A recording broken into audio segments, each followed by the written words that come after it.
Welcome to the War Archive, where wars become stories. In the heart of a high valley surrounded by volcanoes, a city floated above the water like a vision. White temples rose from mirror-still lakes, joined by causeways that shimmered under the sun. This was Tenochtitlan, capital of the Mexica people, the beating heart of an empire that ruled from the Gulf to the Pacific. Here, markets bustled with cacao, obsidian, and feathers more precious than gold. Priests traced the movements of stars from pyramid tops, and in the dawn light, thousands bowed before the god who demanded the most terrible offering of all, human blood. The Aztecs believed their world hung by a thread, sustained only by the hearts of the sacrificed. When drought came or the sun dimmed behind volcanic ash, captives were led up temple steps slick with crimson. Some were warriors taken in ritual flower wars, others unlucky prisoners from tributary cities. Drums thundered as blades of obsidian flashed, and the crowd roared as life poured out to keep the heavens turning. It was devotion as duty, terrifying, necessary, and sacred. Yet life in this city was more than ritual and death. Beneath the temples stretched a civilization of extraordinary order. Causeways split the lake like roads of stone, canals teemed with canoes, gardens floated on beds of reeds, blooming with maize and flowers. Scholars in Tenochtitlan copied codices filled with songs, maps, and laws. Architects measured the stars, merchants crossed jungles, and children learned to speak with precision and pride. The Mexica called themselves the chosen people of the sun, destined to command all beneath its light. But beyond the valley, resentment simmered. To neighboring peoples, the Aztec Empire was a yoke of tribute and fear. Each year, envoys carried demands for goods and for captives. In the provinces, memories of burned towns and taken sons festered into silent hatred. To them, Tenochtitlan was not the center of the world, but a glittering prison built from their own blood. The empire seemed eternal, yet beneath its brilliance, its foundations trembled. In February 1519, a rumor crossed the Gulf Coast. Strange men had landed, their skin pale, their armor shining like mirrors. They came not from any known city, nor by any road.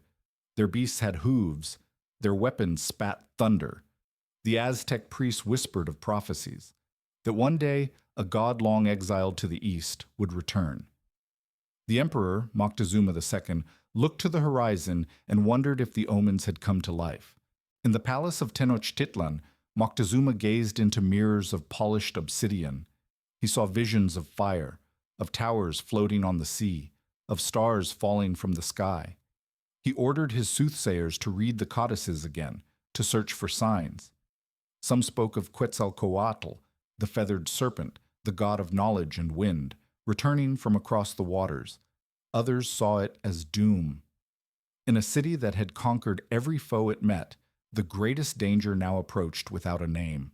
The morning sun rose over the Valley of Mexico, gilding the temples and canals. From the steps of the Great Pyramid, the empire looked unshakable.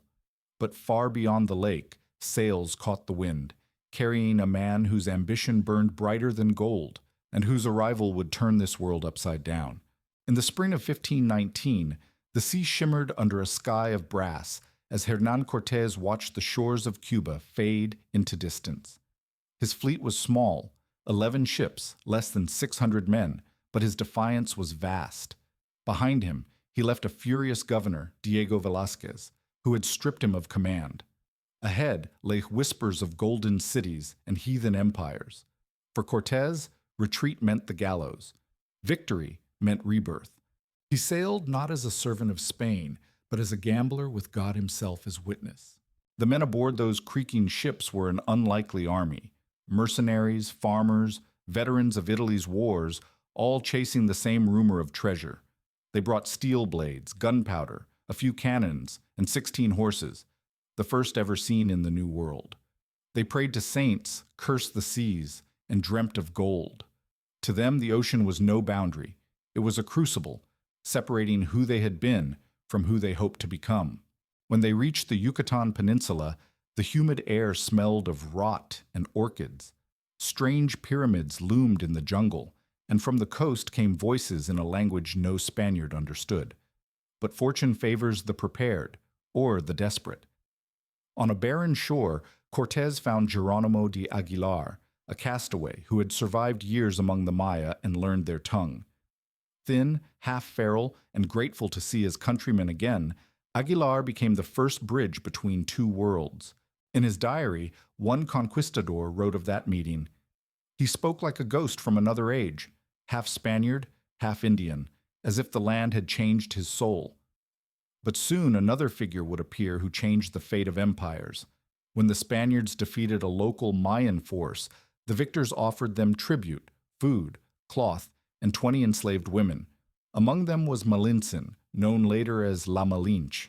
She spoke both Mayan and Nahuatl, the language of the Aztecs. Between her and Aguilar, words now crossed 3 languages like a chain of mirrors, Mayan to Spanish, Nahuatl to Mayan. And through her, Cortés learned to speak to the empire he would soon destroy. Malintzin was more than translator. She was the key to every alliance and betrayal that followed. In a world ruled by gods of war, her voice carried the weight of armies. The Spaniards saw her as a gift. The Aztecs saw her as a traitor. History would remember her as both, and neither. In her quiet composure, the conquest found its tongue. From the beaches of Tabasco, Cortés looked westward. Behind him, his men gathered the spoils of their first victory. Before him stretched lands unknown, vast and green under a heavy sun. He named his next settlement Villa Rica de la Vera Cruz, the True Cross. It was a legal fiction, but a brilliant one. By founding it in the name of the Spanish crown, he claimed independence from the Cuban governor who wanted him arrested. Every step forward was now rebellion and destiny. As priests raised a wooden cross on the shore, drums echoed faintly from the forest. Somewhere beyond that horizon, an emperor ruled from a city of stone and water, unaware that the winds had already shifted. The god of steel and gunpowder was coming. The first meeting was quiet. The air hung heavy with heat and tension as Cortés and his men stood before the Mayan lords. They had come expecting battle, but instead, the strangers were offered gifts, food, feathers, and 20 women. Among them was a young woman with calm eyes, sharp as glass, and unafraid to meet Cortés's gaze. Her name was Malintzin. To the Spaniards, she was just another captive. But to Cortés, she became the voice of destiny. She spoke both Mayan and Nahuatl, the tongue of the Aztecs. With Aguilar translating from Mayan to Spanish, and Malintzin from Nahuatl to Mayan, a bridge of words formed across 3 worlds. For the first time, Europe could speak to Mexico, and Mexico would answer. The men called her Doña Marina, yet her own people would later call her La Traidora, the betrayer. But history is not so simple. In Malintzin's silence, whole nations trembled. She read intentions behind smiles, softened threats, and twisted words like threads until they formed alliances. In her, Cortés found what no weapon could give him, the power to understand. When they sailed west, the winds carried the scent of jungle and salt.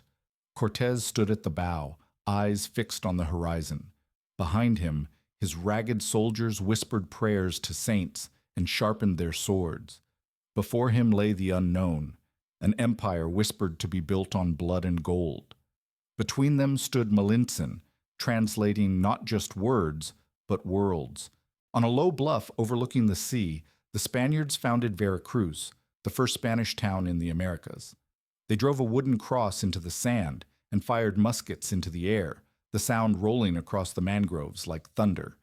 But behind this ceremony lay cunning. By founding Veracruz in the name of the crown, not the Cuban governor, Cortés placed himself directly under the King of Spain. He was now free of Velázquez's authority, a rebel cloaked in royal law. From Veracruz, emissaries came bearing gifts from Moctezuma, gold, silver, and delicate fabrics glowing like captured sunlight. The emperor's message was clear: stay where you are. Do not come to the capital. But Cortés read it differently. Gold meant weakness. Gold meant invitation. To his men, he said only, "If this is what they give us to keep away, what wonders must wait within their city?" He gathered his troops and made a decision that would define history. The ships that had brought them here were dragged ashore. Their sails were torn down. Their hulls were smashed, burned, and sunk into the sand. There would be no return. From that moment on, the only way was forward, into the jungle, into legend, and into the heart of an empire that had never known defeat. The march inland began beneath a punishing sun. Armor clanked, hooves struck dust from the ground, and the jungle closed behind them like a green curtain. Cortez led fewer than 600 men. Each step away from the coast was a step deeper into the unknown. He carried with him muskets, banners, and a conviction that destiny itself walked beside him. But he also carried something else, the knowledge that he was now an outlaw to Spain, a heretic to his own superiors, and a conqueror only if he survived. They reached the territory of the Totonac Confederacy, a loose alliance of coastal towns weary of Aztec tribute. For generations, these people had sent slaves, cotton, and captives to the empire's capital. Now, they saw a chance for vengeance. When the Aztec tax collectors arrived to demand payment, Cortez ordered them seized. To the Totonacs, it was a miracle. To the Spaniards, it was a signal, the first stone cast against an empire. In the city of Chempoala, under walls painted in faded red and turquoise, an agreement was struck. The Totonacs would offer men, food, and guides. The Spaniards would provide weapons and protection from Aztec retaliation. To seal this alliance, Cortez freed the captured tax collectors publicly, then told the Totonac chief that one would be sent back to Tenochtitlan to tell Moctezuma what had happened. The message was clear. A new power had arrived, unafraid of gods or kings. Messengers raced across the valley carrying word of the pale strangers. Some said they were gods, others demons. In the imperial court, Moctezuma listened in silence as his envoys described their thunder weapons, their iron skins, their beasts that ran faster than the wind. He ordered offerings to the gods, sacrifices to appease fate, but the omens only worsened. Temples burned, lightning struck statues, and strange lights crossed the sky at night. The emperor's dreams grew darker, filled with images of water and fire, of his people falling like maize before the harvest. Back at Veracruz, Cortez gathered his officers. His expedition was illegal, his position precarious. If the crown learned of his mutiny, he could be hanged.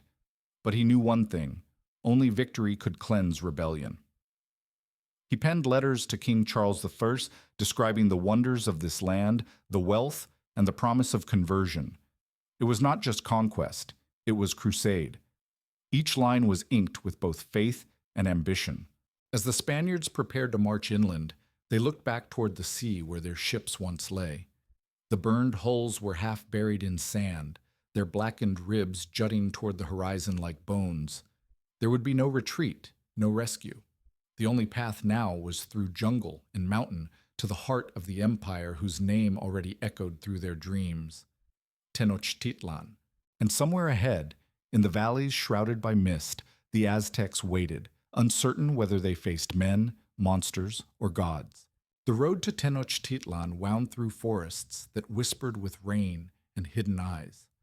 The Spaniards marched behind the banners of Castile, their armor rusting in the damp air.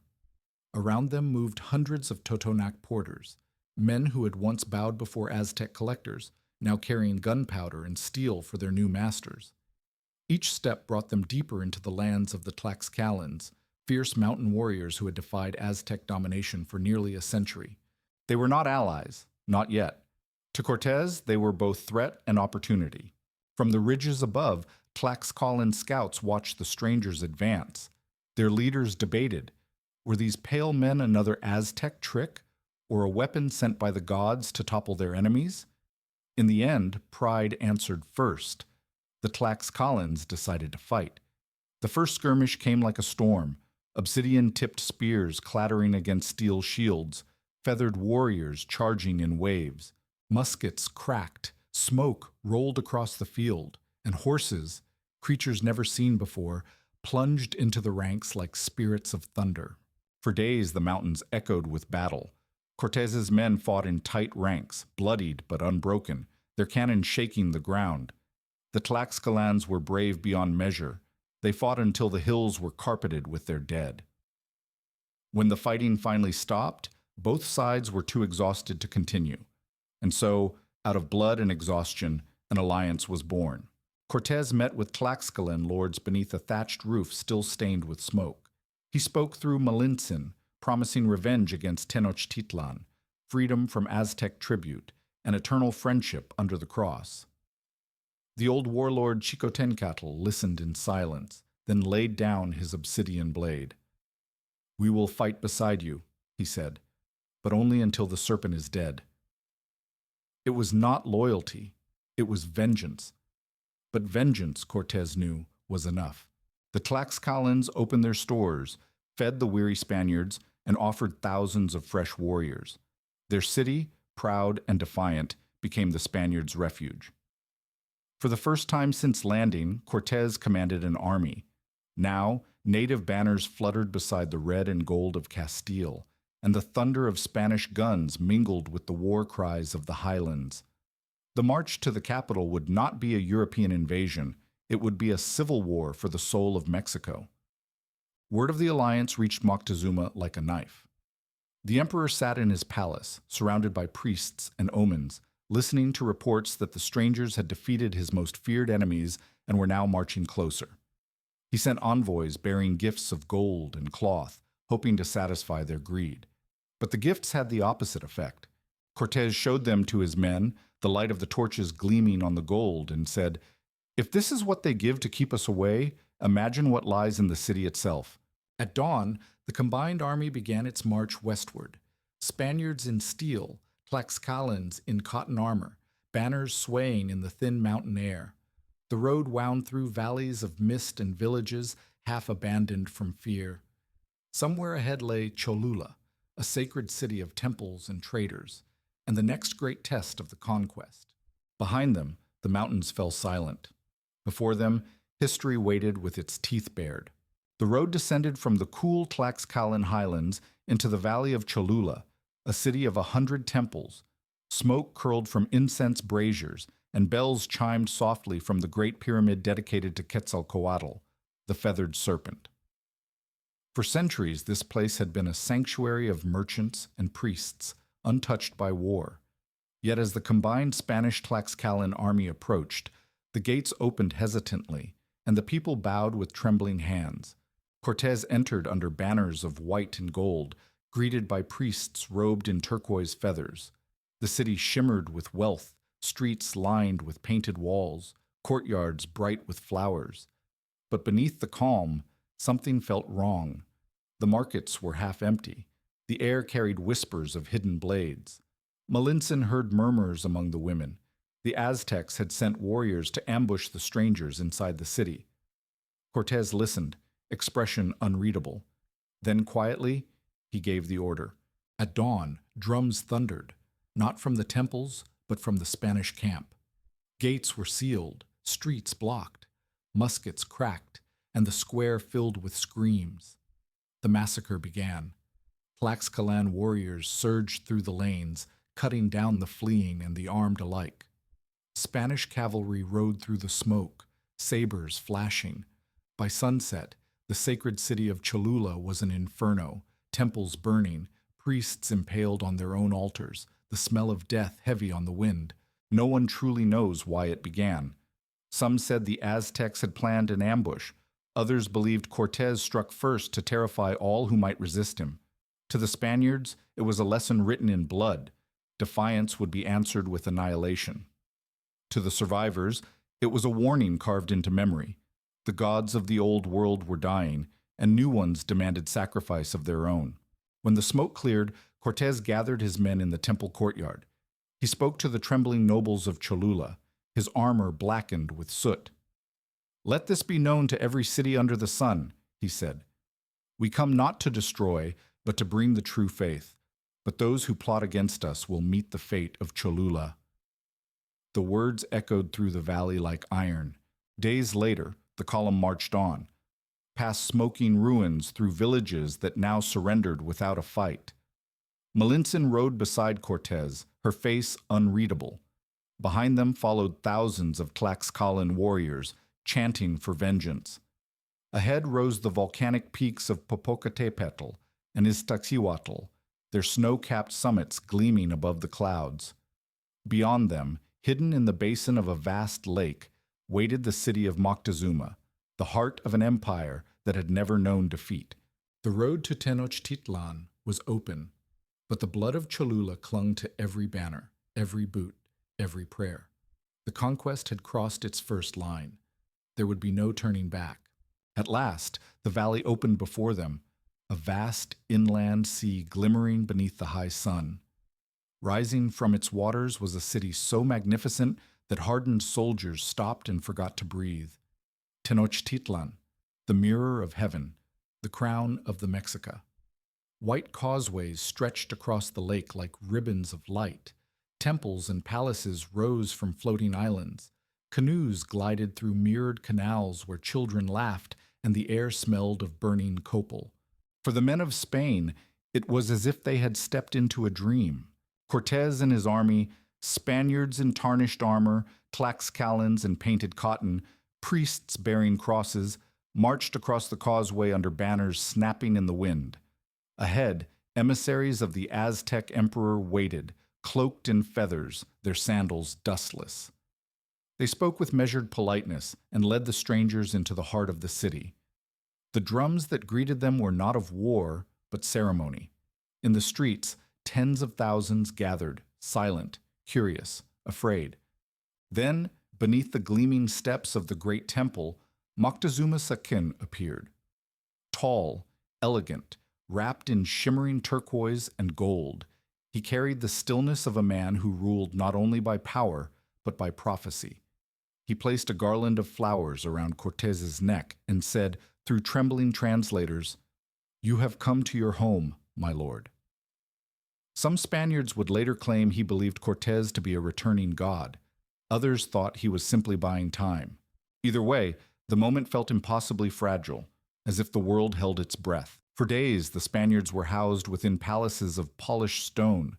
They marveled at gardens filled with fountains, aviaries, and beasts from distant lands. Streets were swept clean each morning. Markets bustled with cacao, jade, and gold. Even the poorest Aztec wore bright cloth and walked with dignity. Yet the beauty of Tenochtitlan was haunted. The temples dripped with blood from recent sacrifices, and the idols of the gods, towering, dark-eyed, and cruel, seemed to watch every movement of the guests. Cortez played the role of diplomat, but behind his calm smile burned hunger. He had seen what Moctezuma tried to hide, a room filled with gold, plates, jewelry, idols, and ingots stacked like firewood. It was the proof of everything Spain had dreamed of. He knew at once that this alliance could not last. His men whispered by torchlight, their eyes fever bright. Some wanted to strike immediately, to seize the emperor. Others feared the lake itself, where thousands of warriors waited in canoes. In the evenings, the Spaniards heard chants rising from the great temple, low, rhythmic, endless. Moctezuma's priests were offering hearts to the gods to keep the sun alive. The smell of burning blood drifted through the air. Malintzin watched Cortez's face in the firelight and saw what he was thinking. To him, this city was not a marvel to be admired. It was a fortress to be broken, a prize to be taken, and a people to be remade in the name of the cross. When Cortez ordered a small chapel built beside the Great Pyramid, he told Moctezuma it was for peace between their gods. But to the Mexica, it was an act of defiance. Two worlds now stood side by side on the same sacred ground, one carved from obsidian, the other from iron, and only one would survive. For a time, peace held, tense, brittle, and thin as gold leaf. The Spaniards walked through the markets of Tenochtitlan under watchful eyes. Moctezuma continued to treat Cortez with reverence, offering food, gifts, and guides. Yet behind his composure lay unease. Each day more Spaniards arrived and their demands grew sharper. They built their altar inside a temple courtyard, replacing sacred idols with the Virgin Mary and the cross. Priests protested. Warriors gripped their obsidian blades. Even the air seemed to tighten. Then came the spark. News reached the city that Aztec officials on the coast had killed several Spanish soldiers. Cortez gathered his captains beneath the palace torches. To him, it was not an isolated act. It was rebellion. He decided that to rule the empire, he must first hold its emperor. At dawn, steel clanked through the palace halls. Moctezuma was surrounded, his guards dismissed with calm words and trembling hands. The emperor of an empire knelt before a man who had arrived barely 6 months earlier. Cortez placed a hand on his shoulder and spoke softly through Malintzin. Moctezuma would not be harmed, he said, but from that moment he would rule under Spanish protection. In truth, he was a prisoner in his own palace. To the Aztec nobles, it was unthinkable. Their emperor, the living link between gods and men, confined by foreigners. But Moctezuma accepted his captivity with eerie grace. He even ordered his artisans to craft chains of gold for his own wrists, symbols that would not shame him. Some saw cowardice, others saw calculation. In either case, the throne of the Aztecs had become a cage. Under his supervision, Cortez moved swiftly. He demanded tribute of gold to send to Spain, melted idols for coin, and forced the emperor to swear loyalty to the Christian faith and to King Charles. Priests tore down old idols and erected crosses. The great temple, once the heart of a bloodthirsty religion, echoed now with the chants of Spanish psalms. The city watched in silence, confusion shading into fury. Yet Moctezuma's patience held. He believed still that diplomacy might save his world. He dined with Cortez, spoke of stars and omens, asked of the King of Spain and his cities beyond the sea. Cortez answered with charm, but inside he felt the ground shifting beneath him. His control was an illusion, held together by fear and gold. Then came news from the coast. Another Spanish force had landed. Panfilo de Narvaez, sent by Governor Velázquez, had arrived with 900 men to arrest Cortez for mutiny. Suddenly, the conqueror was the hunted once more. Leaving Pedro de Alvarado with a small garrison to guard Moctezuma, Cortez marched east with his best troops to face this new threat. In his absence, the city simmered. The priests whispered that the gods demanded vengeance. The nobles glared at the Spaniards occupying their sacred precincts. Alvarado, proud and easily provoked, mistook calm for weakness. When the Aztecs asked to hold a festival honoring Huitzilopochtli, he gave permission, then barred the gates. As drums thundered and dancers filled the temple courtyard, Spanish swords flashed. The massacre began. Noblemen, priests, and warriors were cut down where they stood, their gold ornaments ripped from their bodies. The sacred music turned to screams. By the time Cortez returned, the city was a cauldron of rage, and Moctezuma, once the bridge between worlds, had become its most tragic prisoner. The gods had been insulted. The blood of Cholula was not forgotten, and the empire of the Mexico was about to rise in fury. When Cortez returned to Tenochtitlan, the air itself seemed alive with anger. Smoke drifted above the temples. The streets were silent. He found his men barricaded inside the palace, surrounded by tens of thousands of Aztec warriors. The massacre at the festival had broken the fragile peace. The gods had been mocked, their priests butchered, their drums silenced with steel. Now the entire city howled for vengeance. Alvarado met him pale and trembling, stammering excuses about self-defense, about stopping sacrifices. But the truth needed no words. The blood still stained the temple stones. Outside, the sound of war drums rolled across the lake like thunder. Canoes filled the canals, bridges were cut, and the causeways were barricaded. The empire had awakened, and the Spaniards were trapped at its heart. Cortez tried one last act of diplomacy. He ordered Moctezuma, still held under guard, to speak to his people from the palace balcony. The emperor, weary and hollow-eyed, stepped into the sunlight draped in regal robes. Below him, the square was a sea of spears and painted faces. He raised his hand for silence and spoke softly, that his guests should be allowed to leave in peace, that blood should no longer fall upon the altars. But the crowd erupted, not with obedience, but fury. Stones and darts flew upward, striking their emperor. Moctezuma collapsed, blood running down the jewels at his throat. Whether he died at the hands of his own people or by the Spaniards later, no one knows for certain. The bridge between gods and men was gone. The empire no longer had a voice, only rage. That night, the Aztecs attacked. The palace shook with the thunder of drums and the cries of thousands. Arrows clattered against shields. Fire rained from rooftops. The Spaniards fought back with muskets and cannon, the flashes lighting their faces in brief, desperate bursts. For days they held out, starving and surrounded. Then Cortez made his decision. They would escape by night. A storm gathered over the valley as the Spaniards loaded what gold they could carry. Soldiers stuffed coins and ornaments into their armor until they could barely walk. The Tlaxcalan allies stood ready, silent and afraid. At midnight, under a curtain of rain, the column crept through the palace gates and onto the western causeway. The lake stretched black and endless on either side. For a moment, all was quiet, but the sound of water and the faint clatter of armor. Then a cry pierced the dark. A watchman had seen them. The city erupted.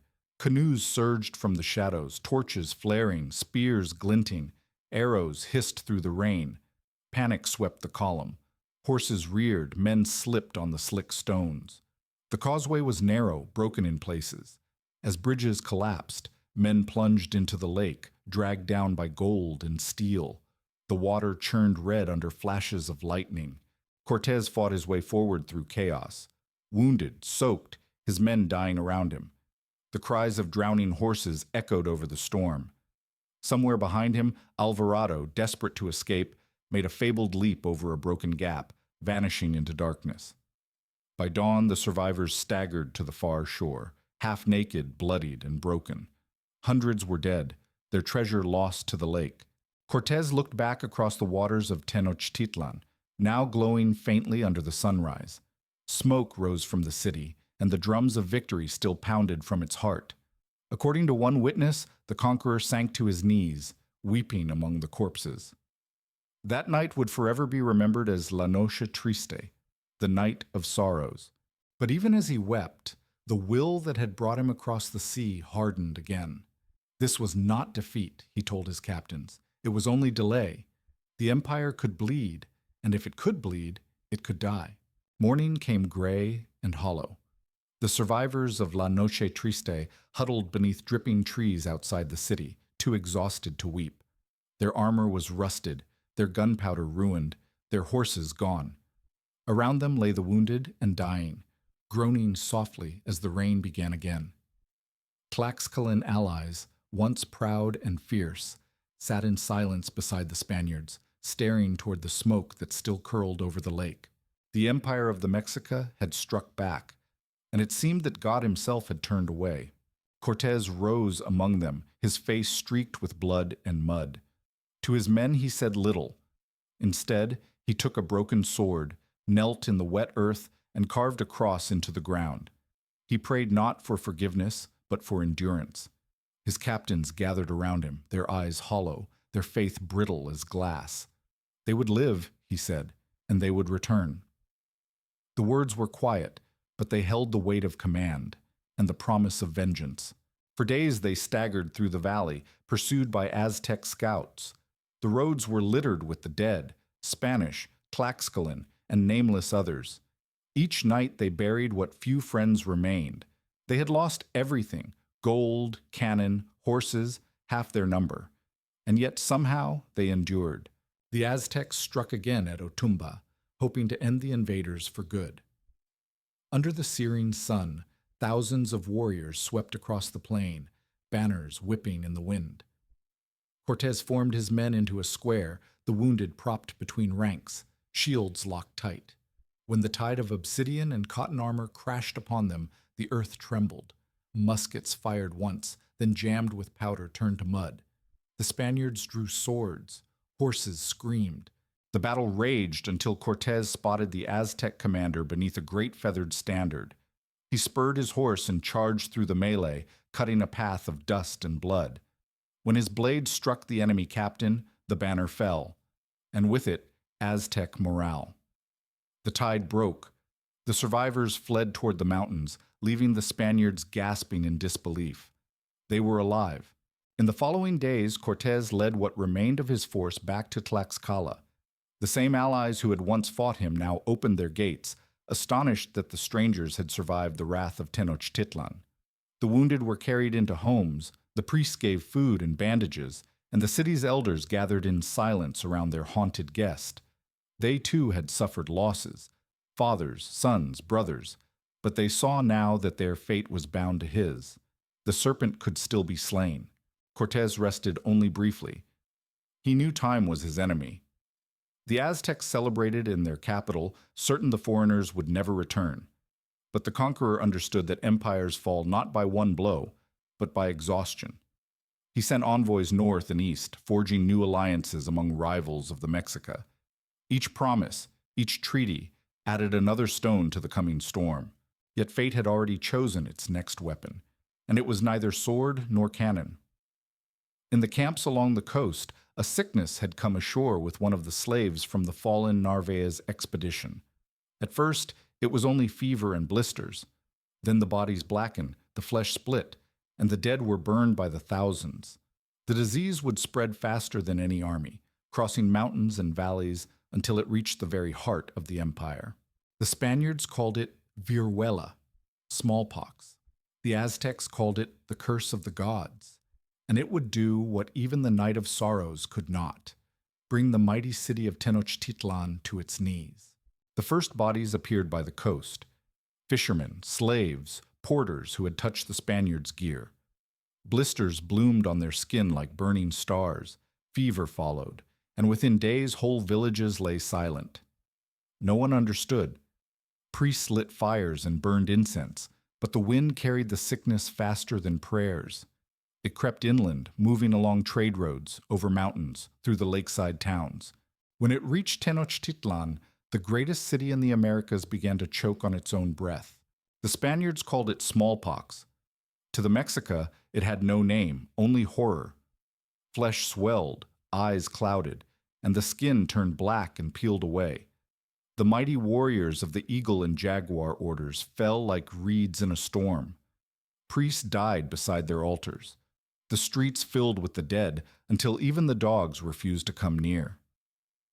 For the first time in memory, no one swept the markets. The empire's heartbeat faltered.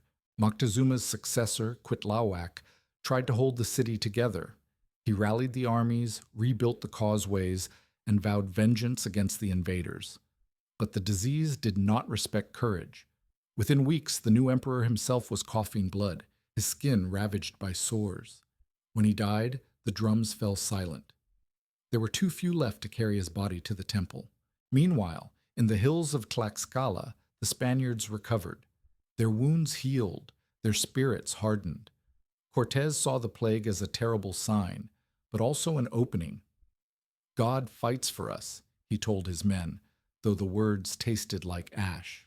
His army, now swelled by thousands of new native allies, Texcocans, Huexotzincas, Totonacs, grew stronger each month, while the Aztec Empire rotted from within.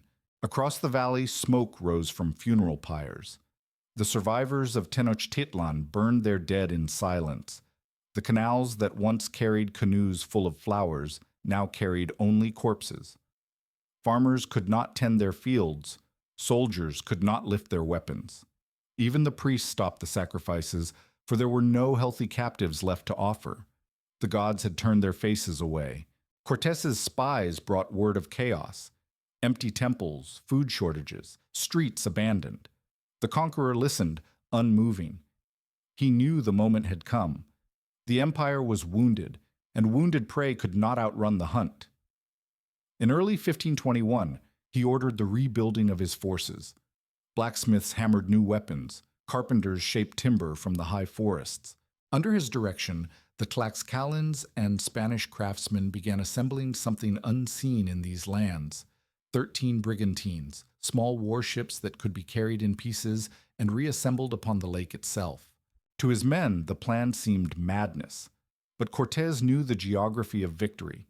The city's power came from the water. To control the lake was to strangle its heart. The brigantines would glide across Texcoco, cannons at their bows, cutting off the city from food and reinforcements. Around the shore, his native allies built camps and trenches, ready to encircle the island. By the time the first brigantine touched the water, the once mighty empire was half a ghost. The people prayed for rain, for mercy, for an end. Instead, they saw sails rise on the lake, white against the smoke, gliding like silent omens. The plague had ended, but the siege had begun. The gods of Mexico had fallen silent, and now the thunder of Spanish cannon would speak in their place. The spring of 1521 came cold and windless. On the lake, the surface lay flat as a mirror, until the silence shattered with the creak of oars and the groan of timbers. From the mist emerged Cortez's brigantines, 13 warships, each bristling with cannons and sails of pale canvas that caught the morning light like wings. For the first time in history, the waters of Texcoco belonged not to the Mexica, but to the invaders. The siege of Tenochtitlan had begun. Inside the city, the new emperor Cuauhtémoc, barely 25, swore before the temple of Huitzilopochtli that he would die before surrender. His warriors beat drums carved from human bone. Their faces were painted with ashes. Every street became a fortress, every rooftop a nest for archers. Bridges were torn apart, canals barricaded. The city of flowers and song turned itself into a weapon. Cortés divided his army into 3 columns, one for each causeway, and ordered his native allies to close every route to the mainland. Over 100,000 Tlaxcalans and Texcocans now marched beneath the banners of Castile, carrying ladders, torches, and crosses. At dawn, the first assault began. Muskets cracked, the brigantines thundered from the lake, and smoke rolled over the shining city. The Aztecs answered with showers of obsidian-tipped arrows and stones flung from slings. The battle became a rhythm of advance and retreat, streets taken, then lost again, causeways slick with blood. The lake boiled with fighting. Spanish cannons tore through canoes, splintering wood and bodies alike. Yet the Mexica fought with a fury born of extinction. They dragged down cavalry into the canals, speared men through gaps in armor, and pulled entire brigantines under with ropes. For every street the Spaniards won, they lost dozens of men. The siege stretched into months. The air turned foul with the stench of death. Food vanished. Water, once pure from the Chapultepec aqueduct, grew poisoned. The defenders drank from the canals that ran black with ash. Mothers searched the ruins for roots, for bark, for anything that could be chewed. The survivors whispered that even the gods had gone hungry. From the temples, smoke still rose, not of sacrifice, but of desperation. Cortés offered terms, surrender, and mercy. Cuauhtémoc refused. His reply, carried by a lone emissary, was simple: better to die with honor than live in chains. The next assault was merciless. The Spaniards and their allies burned district after district, tearing down houses to make open ground for cannon fire. Temples were toppled, their stones used to pave the causeways. By July, only the central island remained, the great square and the palace where the empire had once been born. The last battle came on August 13th, 1521. The sun rose red over the lake. The final Aztec warriors, ragged, starving, eyes rimmed with soot, formed ranks beneath tattered banners. The Spaniards closed in from all sides.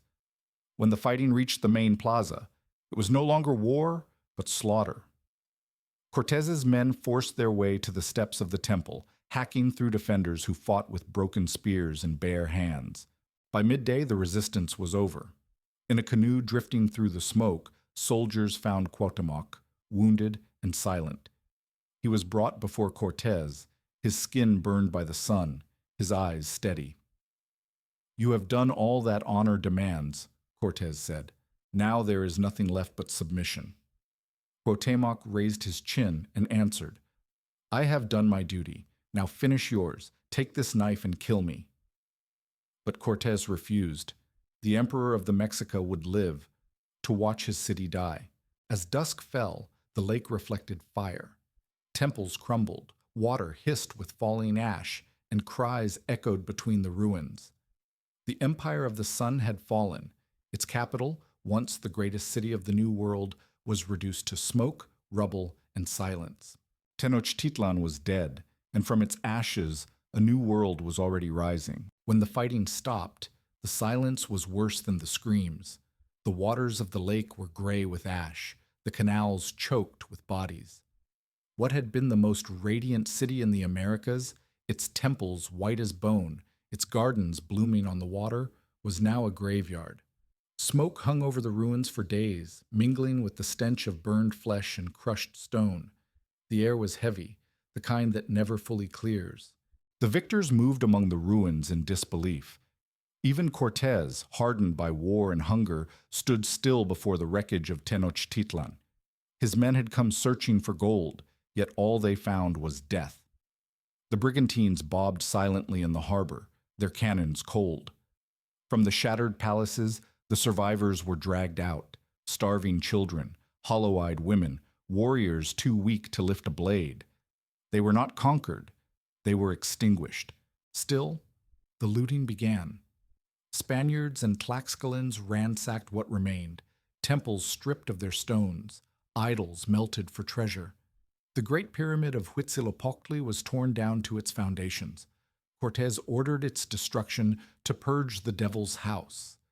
But as the dust rose, many of his allies wept. For all their hatred of the Aztec yoke, they had not wished to see the gods themselves die. From the lake's edge, fires burned for days, fed by shattered idols and rotting corpses. The water turned black with soot. Survivors told of canals that ran red for miles, and of birds that would not return for weeks. Priests baptized hundreds of captives in makeshift fonts, while soldiers argued over gold that did not exist. For all the city's legendary wealth, much of it had vanished, sunk into the lake during La Noche Triste, or hidden by the dying. Greed turned to frustration, and frustration to cruelty. Cuauhtémoc, the last emperor, was kept alive. Cortez needed him to rule the shattered remains of an empire. But even as a prisoner, he remained defiant.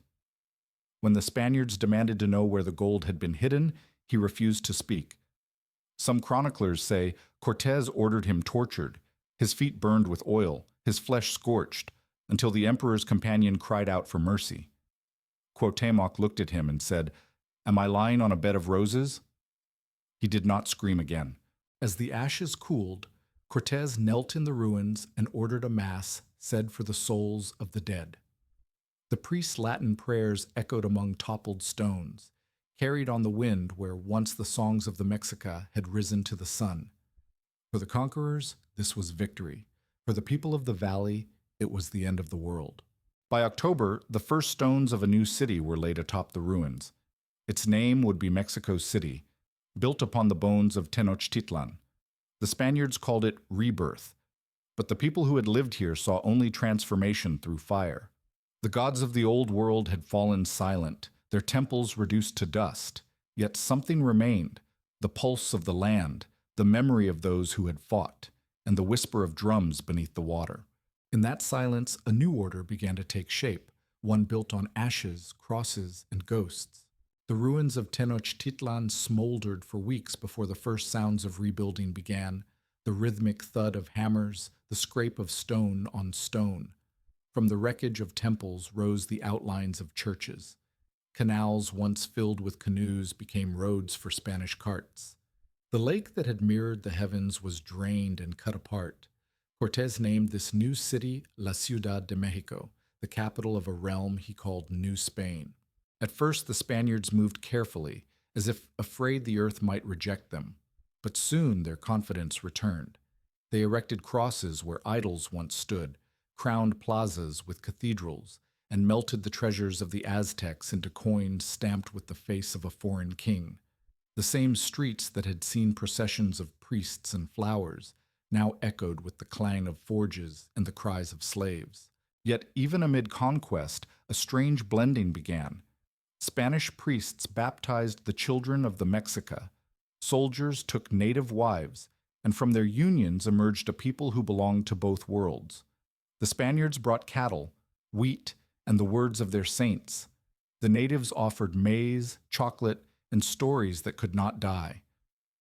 Slowly, from the wounds of empire, a new nation took shape. Neither wholly Spanish nor wholly Indian, but something different, born of loss and endurance.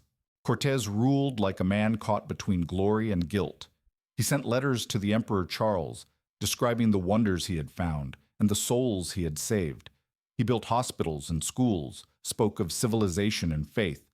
But each night he dreamed of the city he had destroyed, the towers reflected in the lake, the drums that had once called to gods now silent forever.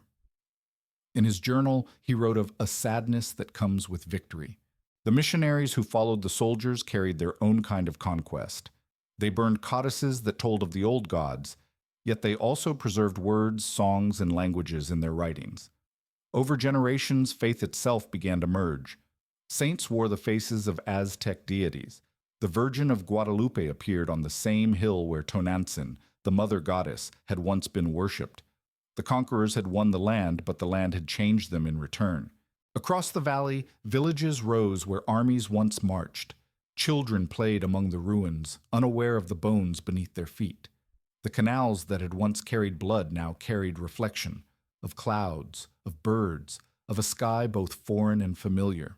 When Cortez left for Spain years later, he did so a rich man, but not a peaceful one. Behind him stood a city built upon an empire's grave.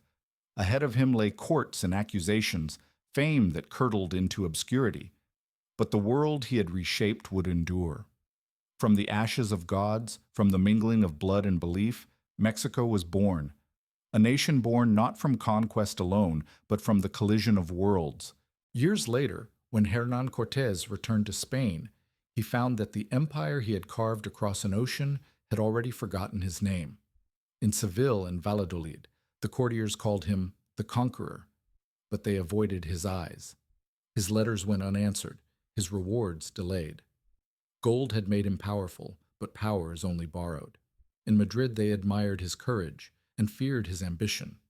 He had built a kingdom for the crown, yet the crown would not share it with him. He wandered the streets of Castile as if still lost in the jungles of the New World. To some, he was a hero who had brought Christianity to a land of idols. To others, a heretic who had defied his superiors and drenched a continent in blood. When he was granted an audience with Emperor Charles, the young monarch barely recognized the graying soldier before him. Cortés bowed deeply and said, "I have given you more kingdoms than your ancestors left you cities." The emperor nodded and dismissed him. In his final years, Cortés lived quietly on a small estate near Seville. He wrote of Mexico often, the valley's cold dawns, the sound of drums, the faces of his allies and his enemies. He spoke of Malintzin, the woman who had once translated his every word and then vanished into the folds of history. Of Cuauhtémoc, the last emperor, whom he had hanged on a jungle march southward, unable to bear his defiance. Of Tenochtitlan, the city that had haunted his dreams until the day he died. He was buried far from that lake, but his shadow remained there. In Mexico, the old gods never fully disappeared. The people still whispered their names beneath their breath, hidden behind Christian prayers. The cross and the serpent now shared the same earth. Spanish blood and native blood mingled in every child, and out of that mingling came a rhythm, a language, and a sorrow that would define a nation. Centuries later, when the streets of Mexico City tremble with traffic and life, few remember that they are built upon water, upon the bones of a city that once floated on the lake like a mirage. Beneath the pavement, the canals still sleep. In the quiet hours before dawn, when fog drifts between the buildings, it is said that one can still hear the faint beating of drums beneath the ground, the heart of Tenochtitlan still echoing in the deep. Empires rise, empires fall, but the cost of conquest is never paid in gold. It is written in silence, in memory, in the earth itself. And though the lake is gone, its reflection remains in the blood of every descendant, in the language that still carries both prayer and rebellion, and in the ghosts that whisper from beneath the streets of Mexico City.